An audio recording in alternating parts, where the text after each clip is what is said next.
नमस्कार आमी अपू अपुर संसारे सकलके स्वागत जानाई। आशा करी सकले भालो आछेन। आज बानाबो तालेर तुलतुली।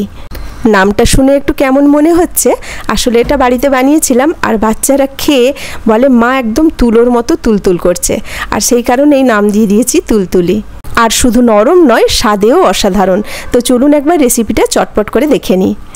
আপনারা সকলেই তালের মাড় কিভাবে বের করতে হয় তা জানেন, তবুও আমি একটু সংক্ষেপে দেখিয়ে দিলাম। প্রথমে তালটা ভালো করে ধুয়ে নিয়েছি, খোসা ছাড়িয়ে একটা ঝাঁঝরি থালার মধ্যে ঘষে তালের মাড়টা বের করে নিয়েছি।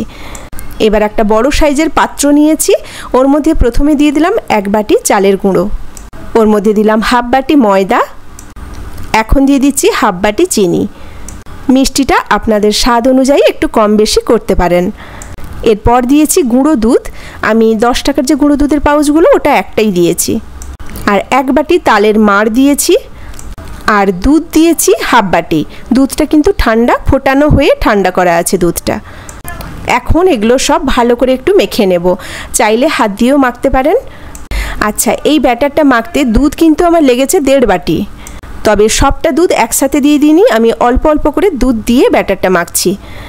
এই মাপটা ঠিক রাখবেন, মানে চালের গুঁড়ো 1 বাটি আর ময়দা 1/2 বাটি, মানে ডাস্ট 1.5 বাটি আছে, দুধও কিন্তু 1.5 বাটি লাগবে।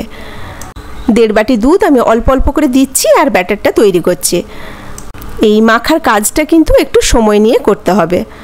ব্যাটারের ঘনত্বটা একদম পাতলাও হবে না, আবার বেশি মোটাও হবে না।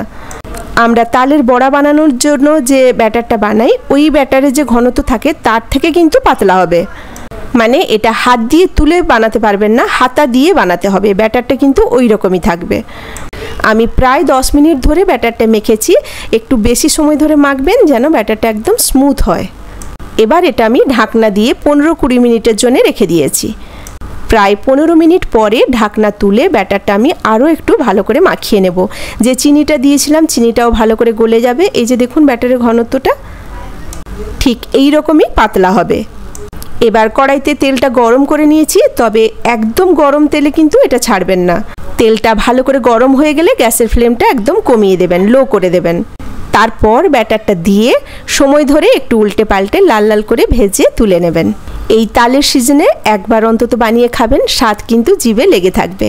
কেমন লাগলো আজকের রেসিপি ছোট্ট একটা কমেন্ট করে জানাবেন, আর যদি ভালো লেগে থাকে তাহলে একটা লাইক দিয়ে দেবেন। সকলে ভালো থাকবেন, সুস্থ থাকবেন। কথা হবে আবার পরে ভিডিওতে নতুন রেসিপি নিয়ে। আজ এখানেই রাখি। নমস্কার।